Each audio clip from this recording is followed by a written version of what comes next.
back to the Girly Girl Bookworm. So today I have my April TBR video for you. I'm keeping it very small this month because by the end of March, I just kind of threw my entire TBR out the window.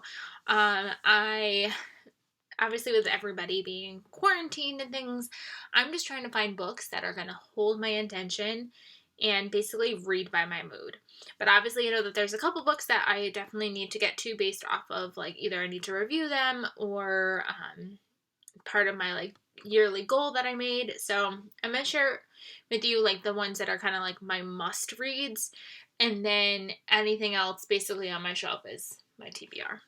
So part of my goal of the year of 2020 is to read each Reese Witherspoon book club pick, which she usually reveals it like on April 1st, and I'm filming this a few days early, so I don't know what that is yet, but I will be reading that when she finally announces what that is. So I'll be reading that, and as usual, I will have my discussion video and review of it in a separate video like I typically do. I'd still technically put it in my last 5 reads, but it always gets its own dedicated video. So if you wanted to read along with me, definitely do that, and I will have my video up at some point during the month of April. My other reading goal that I've been having is to read at least one nonfiction book a month, and this one is kind of in the air at this point because the fact that I don't know where my mood is going to be. Like, I bought a nonfiction book that was more lighthearted to help me do that this month, because this month I didn't want to read any of my nonfiction because it's all so heavy. But I think if I can get past the heaviness idea, I think maybe I might want to read The Only Plane in the Sky, An Oral History of 9/11 by Garrett M. Graff. I did just pick this up recently. I traded somebody for it, and it's just like told like different snippets of different people's like accounts of 9/11. It'll probably break me. I will probably want to cry. So I don't know if this one will end up happening or if I'll pick another one, but as of right now, this one is probably the most likely to happen.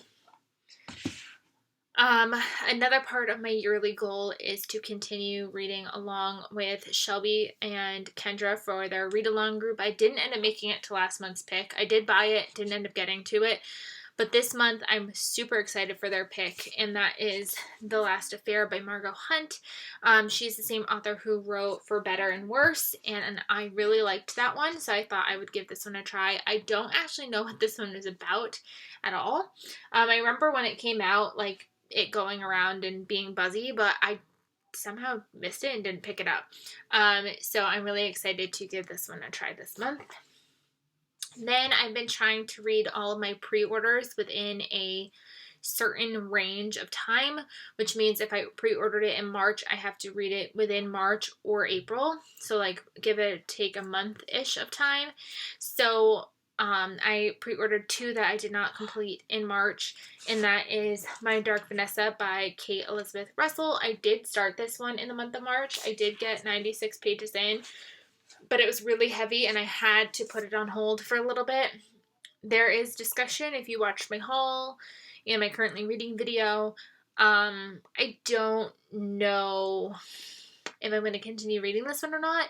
I am hitting a point where it's really tough in general to read, and then it's about teachers, and I'm a teacher and everybody knows teachers, and I knew that going into it, but with watching teachers bend over backwards to take care of their students right now, and knowing that this teacher is not doing what's nice for students, my heart's not in it, and it's been giving me nightmares, and I don't know. We'll see what happens. And then the other book that I pre-ordered was 8 Perfect Murders by Peter Swanson, so I definitely need to get to this one this month, and it's about somebody I think publishes like the 8 best murders from books, and suddenly those murders start to happen in real life. It sounds really, really good. It sounds like an Agatha Christie novel, so I said sign me up when I heard this was coming out, and now I just need to read it and pick it up. Then I have books that I need to read for review. Originally I was going to read He Started It by Samantha Downing, but now it doesn't look like that's getting published until July, so it kind of gives me more time. So if I get the chance, I might read it, but if not, I've got other arcs that come out sooner than that, so we'll see what I end up doing. But two that definitely come out in April that I'm really excited to review for you. One is The Sweeney Sisters by Leon Dolan. This takes place in Connecticut. I'm super excited to read this one. This follows three sisters, and their father recently dies, and there's a DNA test involved somehow, and they find out that there's a fourth Sweeney sister. So kind of just trying to cope with death, their sisterhood bond, and also trying to incorporate this new girl who's supposedly their sister. Sounds super good. I cannot wait to review this. This one comes out, I want to say, at the end of the month. Let's see. This one comes out April 28th. So I'm really, really pumped to get to this one for you. And then the other one that comes out in April, comes out April 14th, is The New Husband by DJ Palmer. This one just always sounds amazing to me. It's about this guy who apparently just checks all the boxes off and, you know, sounds too good to be true. So what else could happen? Just because you love someone doesn't mean you know them. So I'm really excited. I don't, like, the back is just kind of showing the checklist. So it says, what makes Simon Fitch so perfect? He knows her favorite foods, music, and movies. Her son adores him. He was there when she needed him most. He anticipates her every need. He would never betray her like her first husband. The perfect husband, he checks all the boxes. The question is why?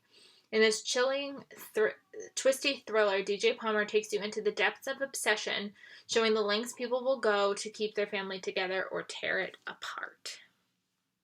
Sounds amazing. So those are the ones that I feel like I must get to in the month of April, and the rest are just gravy. I really just want to read by my mood, because my mood has been changing by the minute. One minute I think I want to read this one, but then the next minute I look at my shelf and something else calls to me, so I feel like I just need to give in to that and just be okay with that and go with the punches. If there's anything in particular that you know that I have on my shelves that you think would be perfect to read right now, please let me know. And yeah, let me know what you're reading in April, and I will see you guys really soon. Bye, everybody.